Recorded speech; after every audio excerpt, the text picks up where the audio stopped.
चुनाव का वक्त अब बहुत नजदीक आ चुका है। इस चुनाव में हिमाचल प्रदेश की शिमला लोकसभा सीट बेहद खास है, क्योंकि इसी सीट पर 38 वर्षों तक सोलन जिले का दबदबा रहा है।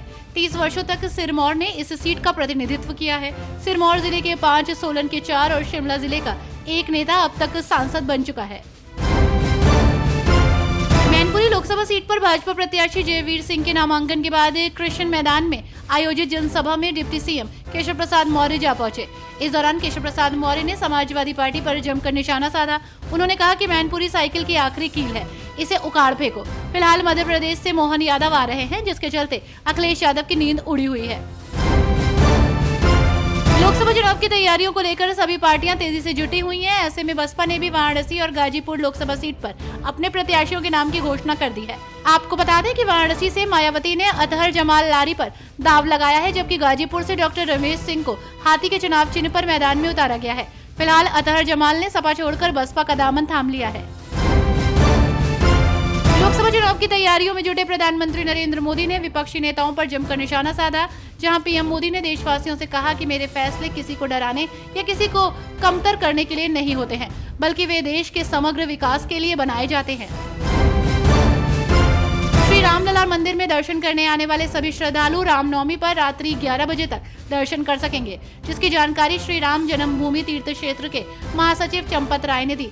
जहां उन्होंने कहा कि श्री रामनवमी महोत्सव के दौरान मंगला आरती के पश्चात ब्रह्म मुहूर्त में सुबह 3:30 बजे से अभिषेक, श्रृंगार और दर्शन साथ साथ चलते रहेंगे।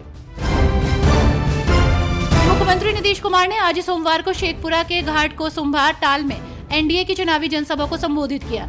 इस दौरान उन्होंने लालू राबड़ी के राज की बात करते हुए कहा कि लड़कियों के शिक्षित होने की वजह से बिहार में प्रजनन दर 4.3 से घटकर 2.9 आ गई है। इसी के साथ ही सीएम नीतीश ने भाजपा के साथ अपने पुराने रिश्तों को याद करते हुए इसे और भी मजबूत करने की बात कही। लोकतंत्र के महापर्व पर हर मतदाता की भागीदारी अहम है। गर्मी की वजह से कोई मतदाता मतदान करने से ना छूटे, इस पर चुनाव आयोग का भी काफी फोकस है। जहां चुनाव आयोग मतदाताओं को अधिक से अधिक मतदान करने के लिए प्रेरित कर रहा है, साथ ही कई जागरूकता अभियान भी चला रहा है। यही नहीं बल्कि बीएलओ घर घर जाकर लोगों को जागरूक करने में जुटे हुए हैं। झारखंड के गांडेय उपचुनाव को लेकर सियासी सरगर्मी एक बार फिर तेज हो गई है।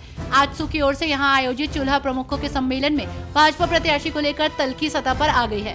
ऐसे में अब देखना ये होगा कि पार्टियां क्या रुख अपनाती हैं। दरअसल आजसू के केंद्रीय अध्यक्ष ने इस सम्मेलन में पहुंचकर कहा कि भाजपा ने हमसे राय नहीं ली है। पश्चिम बंगाल की मुख्यमंत्री ममता बनर्जी ने बीजेपी पर निशाना साधा है। उन्होंने कहा कि अगर बीजेपी को नहीं हटाया गया तो भारत में लोकतंत्र समाप्त हो जाएगा। अगर ऐसा हुआ तो बीजेपी तय करेगी कि आप क्या खाएंगे और कितना सोएंगे। यही नहीं बल्कि सीएम ममता ने ये तक कह दिया कि भाजपा ये भी लिखकर तय कर देगी कि आप सुबह चाय के साथ गौमूत्र पियो। भाजपा के वरिष्ठ नेता विजय बघेल को दोबारा दुर्ग लोकसभा सीट से मैदान में उतारा गया है। विजय बघेल का दावा है कि वो जनता के बीच रहने वाले नेता हैं और 24 घंटे उन्हीं के लिए काम करते हैं।